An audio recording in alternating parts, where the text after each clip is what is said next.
Hi hello welcome back to our channel. Amruthadhaare ಧಾರಾವಾಹಿಯಲ್ಲಿ ಸೋಮವಾರದ ಸಂಚಿಕೆಯಲ್ಲಿ ಏನಾಗುತ್ತೆ ನೋಡೋಣ ಬನ್ನಿ. ಶುರುವಿನಲ್ಲಿ ಲಕ್ಷ್ಮೀಕಾಂತ್ ಮತ್ತು ಶಾಕುಂತಲಾ ಇಬ್ಬರು ಕೂಡ ನಡ್ಕೊಂಡು ಬರ್ತಾ ಇರ್ತಾರೆ.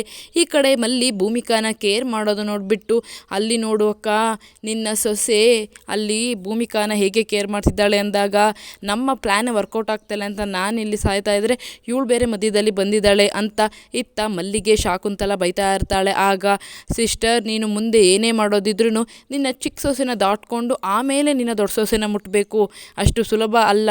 ಇವಳು ಅವಳಿಗೆ ಅಡ್ಡ ನಿಂತ್ಕೊಳ್ತಾಳೆ ಸಿಸ್ಟರ್, ಇವಳೇ ನಮ್ಮ ಕೆಲಸಕ್ಕೆ ಅಡ್ಡ ಆಗ್ತಾಳೆ ಅಂತ ಅನ್ನಿಸ್ತಾ ಇದೆ ಅಂತ ಈ ಕಡೆ ಲಕ್ಷ್ಮೀಕಾಂತ್ ಶಾಕುಂತಲಾಗೆ ಹೇಳ್ತಾನೆ. ಆಗ ಶಾಕುಂತಲಾ, ಅಯ್ಯೋ ಇದೆಲ್ಲ ಒಂದು ಮ್ಯಾಟ್ರ, ಒಂದು ಕೆಲಸ ಮಾಡಬೇಕು ಅಂತ ನಿಂತ್ಕೊಂಡ ಮೇಲೆ ನಾನು ಮಾಡೇ ಮಾಡ್ತೀನಿ, ಇವಳಿಗೆ ಒಂದು ಗತಿ ಕಾಣಿಸ್ತೀನಿ ಅಂತ ಈ ಕಡೆ ಶಾಕುಂತಲಾ ಲಕ್ಷ್ಮೀಕಾಂತ್ಗೆ ಹೇಳ್ತಾಳೆ. ಆಗ ಲಕ್ಷ್ಮೀಕಾಂತ್, ಮೊದಲು ಆ ಕೆಲಸ ಮಾಡು ನೀನು ಸಿಸ್ಟರ್ ಅಂತ ಹೇಳ್ಬಿಟ್ಟು ಅಲ್ಲಿಂದ ಇಬ್ಬರು ಕೂಡ ಮಲ್ಲಿನ ಬೈಕೊಂಡು ಹೋಗ್ತಾರೆ.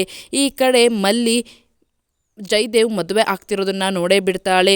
ಜಯದೇವ್ ಮದುವೆ ಆಗ್ತಿರೋದನ್ನು ನೋಡಿ ತುಂಬಾ ಶಾಕ್ ಆದ ಮಲ್ಲಿ, ಈಗ ನಾನು ಏನು ಮಾಡಲಿ, ಅಕ್ಕರಿಗೆ ಈ ವಿಷಯನ ಹೇಳಿದ್ರೆ ಇದು ಒಂದು ದೊಡ್ಡ ರಾಮಾಯಣ ರಂಪ ಆಗಿಬಿಡುತ್ತೆ, ಹೇಗಾದರೂ ಮದುವೆ ನಿಲ್ಲಿಸ್ಬೇಕಲ್ಲ ಅಂತ ಈ ಕಡೆ ಮಲ್ಲಿ ಯೋಚನೆ ಮಾಡಿಕೊಂಡು ನಿಂತಿರ್ತಾಳೆ. ಅಷ್ಟರಲ್ಲಿ ಮಲ್ಲಿಗೆ ಒಂದು ಪ್ಲ್ಯಾನ್ ಬರುತ್ತೆ. ಈ ರೀತಿಯಾಗಿ ಮಾಡಿದ್ರೆ ಎಲ್ಲ ಸರಿ ಹೋಗ್ಬೋದು, ಈಗ ಅಕ್ಕರಿಗೆ ಏನಂತ ಹೇಳೋದು ಅಂತ ಹೇಳಿಬಿಟ್ಟು ನಿಧಾನವಾಗಿ ಭೂಮಿಕಾ ಕಡೆ ನಡ್ಕೊಂಡು ಬರ್ತಾಳೆ. ಭೂಮಿಕಾ ಕಡೆ ನಡ್ಕೊಂಡು ಬಂದು, ಯಾಕೆ ಮಲ್ಲಿ ಏನಾಯಿತು ಅಂದಾಗ, ಅದು ಅಕ್ಕಾರೆ ಅಂತ ಹೇಳ್ತಾ ಇರ್ತಾಳೆ.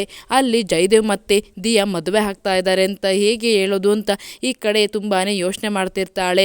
ಜಯದೇವ್, ಬೇಬಿ ಇಲ್ಲಿ ಒಂದೊಂದು ಕ್ಷಣ ಕೂಡ ಒಂದೊಂದು ದಿನ ಅಂತ ಅನ್ನಿಸ್ತಾ ಇದೆ, ಬೇಗ ಶಾಸ್ತ್ರಗಳನ್ನು ಮುಗಿಸ್ಕೊಬಿಡಿ, ಬೇಗ ತಾಳಿ ಕಟ್ಬಿಡ್ತೀನಿ ಅಂತ ಹೇಳಿದಾಗ, ನಾವಿಬ್ಬರು ಮದುವೆ ಆಗ್ತಾ ಇದ್ದೀವಿ, ಯಾರಿಗೂ ಗೊತ್ತಿಲ್ಲದೆ ಮದುವೆ ಆಗ್ತಾ ಇರ್ಬೋದು, ಆದರೆ ನಾವಿಬ್ಬರು ಶಾಸ್ತ್ರೋಕ್ತವಾಗಿ ಮದುವೆ ಆಗಬೇಕು ಅಲ್ವಾ, ಅದೇ ನನ್ನ ಆಸೆ, ಅದಕ್ಕೋಸ್ಕರ ನಿಧಾನ ಆದರೂ ಪರವಾಗಿಲ್ಲ, ನಾವಿಬ್ಬರು ಶಾಸ್ತ್ರ ಸಂಪ್ರದಾಯದ ಪ್ರಕಾರನೇ ಮದುವೆ ಆಗೋಣ ಅಂತ ಹೇಳಿಬಿಟ್ಟು ಪುರೋಹಿತರೆ ನೀವು ಎಷ್ಟು ಶಾಸ್ತ್ರಗಳಿದವೋ ಅಷ್ಟನ್ನೆಲ್ಲ ಮಾಡಿ ಅಂತ ದಿಯಾ ಹೇಳ್ತಾಳೆ. ಈ ಕಡೆ ಮಲ್ಲಿ ಭೂಮಿಕಾ ಪಕ್ಕ ಕೂತ್ಕೊಂಡು ಅಕ್ಕರಿಗೆ ವಿಷಯ ಹೇಳೋ ಬೇಡವೋ ಅಂತ ಯೋಚನೆ ಮಾಡ್ತಿರ್ತಾಳೆ. ಅಕ್ಕರಿಗೇನಾದರೂ ಈ ವಿಷಯ ಹೇಳಿಬಿಟ್ರೆ ಅಷ್ಟೇ ಕತೆ, ಎಲ್ಲರಿಗೂ ಮನೆಯವರಿಗೆಲ್ಲ ಹೇಳಿ ದೊಡ್ಡವರಾದಂತ ಮಾಡ್ತಾರೆ, ಈಗ ಅಕ್ಕರಿಗೆ ಏನಂತ ಹೇಳೋದು ಅಂದಾಗ ಮಲ್ಲಿ ಹೊರಡೋಣ ಅಂತ ಭೂಮಿಕಾ ಕೇಳ್ತಾಳೆ. ಆಗ ಅಕ್ಕರೆ, ಇಲ್ಲಿ ದೇವಸ್ಥಾನ ತುಂಬಾ ಚೆನ್ನಾಗಿದೆಯಂತೆ, ಇಲ್ಲೆಲ್ಲ ಹಿಂದೆ ಮುಂದೆ ಎಲ್ಲ ನೋಡ್ಕೊಂಡು ಬರೋಣ ಬನ್ನಿ ಅಕ್ಕರೆ ಅಂತ ಹೇಳ್ತಾಳೆ. ಆಗ ಅಯ್ಯೋ ಮಲ್ಲಿ, ನನಗೆ ಇಲ್ಲಿ ಕೂರೋದಕ್ಕೇ ಆಗ್ತಾಯಿಲ್ಲ, ನನಗೆ ತುಂಬ ಸುಸ್ತಾಗ್ತಾಯಿದೆ, ನಿನಗೇನೋ ಆಗಿಬಿಟ್ಟಿದೆ ಮಲ್ಲಿ, ಬಾ ಮೊದಲು ಮನೆಗೆ ಹೋಗೋಣ ಅಂತ ಅಂದಾಗ, ಇಲ್ಲ ಅಕ್ಕಾರ ತುಂಬಾ ಚೆನ್ನಾಗಿದೆಯಂತೆ ಇಲ್ಲೆಲ್ಲ, ನಾನು ಪ್ಲೀಸ್ ನೋಡ್ಕೊಂಬರ್ತೀನಿ ಅಕ್ಕಾರ ಅಂತ ಹೇಳಿದಾಗ, ಸರಿ ಮಲ್ಲಿ ಆಯಿತು, ನಿನ್ನಿಷ್ಟ, ನೀನು ನಿಧಾನವಾಗಿ ನೋಡಿಕೊಂಡು ಆರಾಮಾಗಿ ಬಾ ಆಯಿತಾ, ಆದರೆ ನನಗೆ ಸ್ವಲ್ಪ ಸುಸ್ತು ಮಲ್ಲಿ, ನಾನು ಮನೆಗೆ ಹೋಗಿರ್ತೀನಿ ಅಂತ ಇಲ್ಲಿ ಭೂಮಿಕಾ ಮಲ್ಲಿಗೆ ಹೇಳ್ತಾಳೆ. ಆಗ ಮಲ್ಲಿ, ಅಕ್ಕಾರ ಮನೆಗೆ ಹೋದರೆ ನನಗೆ ಒಳ್ಳೆಯದು ಅಲ್ವಾ, ಸರಿ ಆಯಿತು ಅಂತ ಹೇಳ್ತಾಳೆ. ಆಗ ಭೂಮಿಕಾ, ಸರಿ ಮಲ್ಲಿ ನಿನಗೇನೋ ಆಗಿಬಿಟ್ಟಿದೆ, ನೀನು ಜೋಪಾನವಾಗಿ ಹುಷಾರಾಗ್ಬಿಟ್ಟು ಬಾ ಆಯಿತಾ, ಹುಷಾರಾಗಿ ಇಲ್ಲೆಲ್ಲ ಓಡಾಡಿಕೊಂಡು ಬಾ, ನಾನು ಮನೆಗೆ ಹೋಗಿರ್ತೀನಿ ಅಂತ ಇತ್ತ ಮಲ್ಲಿಗೆ ಭೂಮಿಕಾ ಹೇಳ್ತಾಳೆ. ಅಂತ ಹೇಳಿಬಿಟ್ಟು ಸರಿ ಅಂತ ಇಲ್ಲಿ ಮಲ್ಲಿ ಕೂಡ ಹೇಳ್ತಾಳೆ. ಆಗ ಸರಿ ಮಲ್ಲಿ ನಾನು ಹೋಗ್ತೀನಿ, ನೀನು ಬೇಗ ಬಂದುಬಿಡು ಮನೆಗೆ ಅಂತ ಹೇಳಿ ಭೂಮಿಕಾ ಅಲ್ಲಿಂದ ಹೊರಡ್ತಾಳೆ. ಈ ಕಡೆ ಅಪ್ಪ ಅಕ್ಕಾರು ಹೋಗ್ಬಿಟ್ರೆ ಹೇಗೋ ಈ ಮದುವೆನ ನಿಲ್ಲಿಸ್ಬಿಡ್ಬೋದು ಅಂತ ಇತ್ತ ಮಲ್ಲಿ ಯೋಚನೆ ಮಾಡಿಕೊಂಡು, ಸರಿ ಅಕ್ಕಾರ ಬನ್ನಿ ನಿಮ್ಮನ್ನು ಕಾರ್ ಹತ್ರ ಬಿಟ್ಟು ಬರ್ತೀನಿ ಅಂತ ಹೇಳಿಬಿಟ್ಟು ಈ ಕಡೆ ಮಲ್ಲಿ ಭೂಮಿಕಾನ ಕಾರ್ ಹತ್ರ ಬಿಟ್ಟು ಮನೆಗೆ ಕಳಿಸ್ತಾಳೆ. ಈಗ ನಾನು ಅವ್ರಿಗೆ ಫೋನ್ ಮಾಡಲೇಬೇಕು, ಹೇಗಾದರೂ ಮಾಡಿ ಈ ಮದುವೆನ ನಿಲ್ಲಿಸಲೇಬೇಕು ಅಂತ ಹೇಳಿಬಿಟ್ಟು ಈ ಕಡೆ ಮಲ್ಲಿ ಓಡಿ ಬಂದು ಒಬ್ಬರಿಗೆ ಫೋನನ್ನು ಮಾಡ್ತಾಳೆ. ಅದು ಬೇರೆ ಯಾರೂ ಅಲ್ಲ, ಅದೇ ನಮ್ಮ ಶ್ರಾವಣಿ ಅಂತ ಹೇಳ್ಬೋದು. ಶ್ರಾವಣಿಗೆ ಫೋನನ್ನು ಮಾಡಿ ನಡೆದಂತಹ ಎಲ್ಲ ವಿಷಯವನ್ನು ಹೇಳ್ತಾಳೆ. ಆಗ ಶ್ರಾವಣಿಗೆ ಶಾಕ್ ಆಗಿ, ಏನು ಹೇಳ್ತಾ ಇದ್ದೀರಾ ಅಂತ ಕೇಳ್ತಾಳೆ. ಹೌದು, ನೀವು ಬೇಗ ಬರಬೇಕು ಅಂತ ಹೇಳ್ತಾಳೆ. ಆಗ ಸರಿ ಆಯಿತು, ನೀವು ಅಲ್ಲೇ ಇರಿ, ನಾನು ಬೇಗ ಬರ್ತೀನಿ ಅಂತ ಇತ್ತ ಶ್ರಾವಣಿ ಹೇಳ್ತಾಳೆ. ನನಗೆ ಹೇಳ್ದಂಗೆ ಕದ್ದು ಮದುವೆ ಆಗ್ತಿದ್ದೀರಾ, ಮಾಡ್ತೀನಿ ಇರಿ ಅಂತ ಹೇಳಿ ಈಗಿತ್ತ ಮಲ್ಲಿ ಜಯದೇವ್ ಮತ್ತು ದಿಯಾ ಮದುವೆ ಆಗ್ತಿರೋದನ್ನು ನೋಡ್ತಾಳೆ. ಇತ್ತ ಜಯದೇವ್, ಅಪ್ಪ ಸದ್ಯ ಆ ಹಳ್ಳಿಗುಗ್ಗು ಮಲ್ಲಿಯಿಂದ ಇವತ್ತು ನನಗೆ ಬಿಡುಗಡೆ ಸಿಗ್ತಾ ಇದೆ, ಇವಳನ್ನ ಮದುವೆ ಆದರೆ ದಿಯಾ ಬೇಬಿನ ಮದುವೆ ಆಗಿಬಿಟ್ರೆ ನಾನು ಅವಳಿಗೆ ಆರಾಮಾಗಿ ಡೈವೋರ್ಸ್ ಕೊಡ್ಬೋದು ಅಂತ ಈ ಕಡೆ ತಾಳಿ ಇಟ್ಕೊಂಡು ಜಯದೇವ್ ಯೋಚನೆಯನ್ನು ಮಾಡ್ತಾ ಇರ್ತಾನೆ. ಆಗ ದಿಯಾಗಂತೂ, ಅಪ್ಪ ಕೊನೆಗೂ ಜೈ ನನಗೆ ತಾಳಿ ಕಟ್ತಾ ಇದ್ದಾರೆ, ಹೇಗಾದರೂ ಮಾಡಿ ಇದೊಂದು ಸರಿ ಮದುವೆ ಅಂತ ಆಗಿಬಿಟ್ರೆ ಅದೇ ನೆಮ್ಮದಿ ಅಂತ ಅಂದ್ಕೊಂಡಿರ್ತಾಳೆ. ನಂತರ ಪುರೋಹಿತರು ಮಾಂಗಲ್ಯ ಧಾರಣೆ ಮಾಡಿ ಅಂತ ಹೇಳ್ತಾರೆ. ಆಗ ದಿಯಾಗಂತೂ ತುಂಬಾ ಖುಷಿಯಾಗಿರುತ್ತೆ. ಜಯದೇವ್ ಕೂಡ ಖುಷಿಯಿಂದ ಮಾಂಗಲ್ಯ ಧಾರಣೆಯನ್ನು ಮಾಡ್ತಾ ಇರ್ತಾನೆ. ಇನ್ನೇನು ತಾಳಿ ಕಟ್ಟಬೇಕು ಅನ್ನೋ ಕೊನೆ ಕ್ಷಣದಲ್ಲಿ ಒಂದು ಕಡೆಯಿಂದ ಸೌಂಡ್ ಬರುತ್ತೆ, ನಿಲ್ಲಿಸಿ ಅಂತ ಜೋರಾಗಿ ಇತ್ತ ಕಿರ್ಚ್ಕೊಳ್ತಾರೆ ಯಾರು. ಆಗ ದಿಯಾ ಮತ್ತು ಜಯದೇವ್ಗೆ ಶಾಕ್ ಆಗುತ್ತೆ. ಇದೇನಿದು, ಯಾರು ಕಿರ್ತಾ ಇರೋದು ಅಂತ ಸಡನ್ನಾಗಿ ಹಿಂದೆ ತಿರುಗಿ ನೋಡ್ತಾರೆ. ಅಲ್ಲಿ ನಿಂತಿದ್ದು ಶ್ರಾವಣಿನ ನೋಡಿ ಜಯದೇವ್ ಮತ್ತು ದಿಯಾ ತುಂಬಾ ಶಾಕ್ ಆಗ್ತಾರೆ.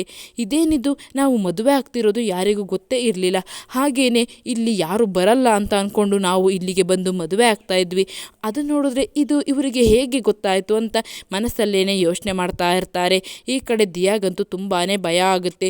ಅಯ್ಯೋ, ಜೈ ಕೊನೆಗೂ ತಾಳಿ ಕಟ್ತಾರೆ ಅಂತ ನಾನು ತುಂಬಾ ಖುಷಿಯಾಗಿದ್ದೆ. ಇವ್ರು ಯಾರು ಇಲ್ಲಿ ಬಂದು ತಡಿತಾ ಇದ್ದಾರಲ್ಲ ಅಂತ ಈ ಕಡೆ ದಿಯಾ ಬೇಜಾರು ಮಾಡಿಕೊಂಡು ಯೋಚನೆಯನ್ನು ಮಾಡ್ತಿರ್ತಾಳೆ. ಆಗ ಮಲ್ಲಿ ಅಪ್ಪ ಕೊನೆಗೂ ಬಂದು ಮದುವೆ ನಿಲ್ಲಿಸಿದ್ರು. ದೇವ್ರೇ, ನೀನೇ ನನ್ನನ್ನು ಕಾಪಾಡಬೇಕು, ನೀನೇ ನನ್ನ ಕಾಪಾಡಿಬಿಟ್ಟೆ ದೇವ್ರೇ ಅಂತ ಇತ್ತ ತುಂಬಾ ಖುಷಿ ಪಡ್ತಿರ್ತಾಳೆ ಮಲ್ಲಿ. ದಿಯಾ ಮಾತ್ರ ಅಯ್ಯೋ ಇದು ಯಾರಪ್ಪ ಇದು ಈಗ ಬಂದರು ಅಂತ ಮನಸ್ಸಲ್ಲೇ ಯೋಚನೆ ಮಾಡ್ತಿರ್ತಾಳೆ. ಶ್ರಾವಣಿ ಅಲ್ಲಿಗೆ ಬಂದಿರ್ತಾಳೆ.